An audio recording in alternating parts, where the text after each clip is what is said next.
Welcome back to our channel. Before we get started, click the subscribe button, turn the notification, give us a huge thumbs up. So guys, ang gagawin natin today, ito, itatanong ko lahat to sa kanya.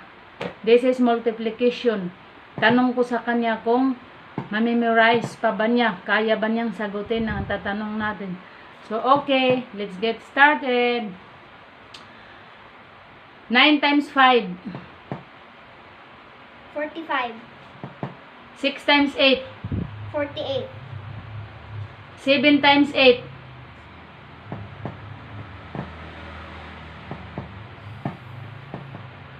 56. 6 times 6. 36. 9 times 4. 36.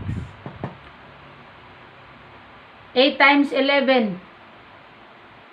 88. 4 times 5. 20. 7 times 7. 49. 7 times 4.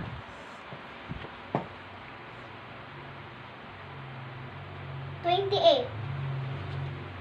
9 times 9. 81. 11 times 7. 77. 6 times 9. 54.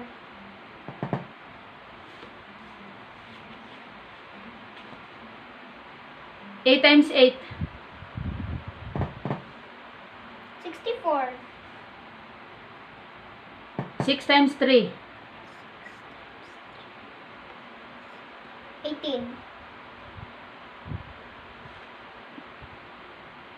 6 times 6. 36. 6 times 11. 66. 6 times 10. 60. 9 times 6. 54. 9 times 5. 45. 9 times 8. 72. 8 times 4. 8 times 4. 24. Wrong. 32. 11 times 5. 55. 4 times 7. 4 times 7. 28.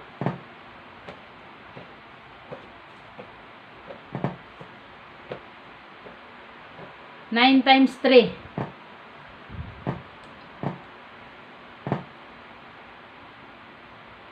27. 9 times 7. 63. 9 times 5. 45. 9 times 9. 81. 9 times 8. 72. 9 times 2. 18. 9 times 11. 99. 9 times 12. 108. Kala ko di ang sagot. 9 times 7. 9 times 7. 63.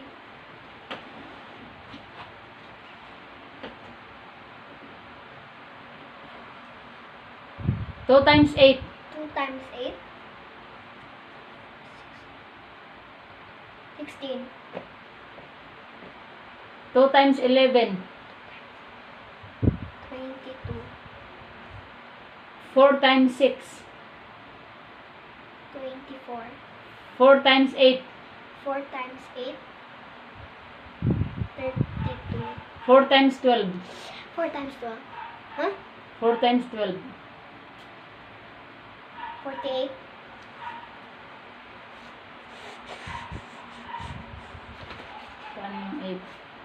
8 times 4. Huh? 8 times 4? 32. 8 times 11. 88. 8 times 12. Yun lang. Yun lang. 116. Ay, 76. 78. Mali. So, yan, hindi mo na memorize yan. 8 times 9. 72. 8 times 3. 24. 8 times 5. 8 times 5. 40. 8 times 7. 8 times 7.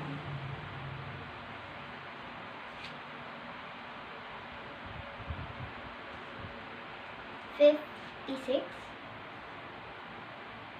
7 times 7. 49. 7 times 3. 21. 7 times 8.